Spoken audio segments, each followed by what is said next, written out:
I did some research and found out that the only about 40% of Americans have a passport, with Mississippi being the lowest at just 18%, and the state having a passport, and Connecticut with the highest at 56% having a passport. So why do you think it is that such few Americans choose to travel abroad? It really seems quite surprising.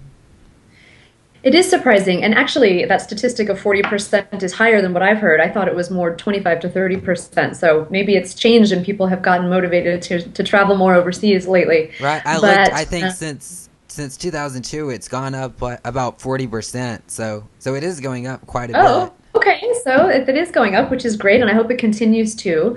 But the reason for that is, I mean, we wonder the same thing, and we have actually looked into it quite a bit. And my thinking, there's several reasons. I think one is that the United States is enormous and it's just a huge destination, and we as American families tend to kind of spread out. So a lot of times when people travel, as I mentioned before, they're going to visit their families, and oftentimes that's within the US borders. Um, Also, I think because Americans tend to get shorter vacation time from work than other cultures, say 2 weeks, maybe 3 weeks, there isn't a lot of time to take some glorious long European or African vacation. So people, I think, in the United States are more inclined to take shorter breaks, and that may mean staying closer to home.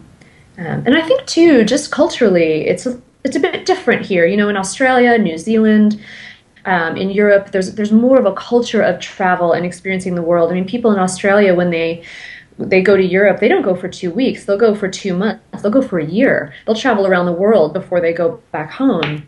And there's just more of a travel culture there than I think there is here in the U.S. So I think there are a few reasons for why fewer Americans have passports. But as we just said, hopefully that's changing. And See the complete interview with Lonely Planet's editor-at-large, Emily Waldman, at www.uscitytraveler.com.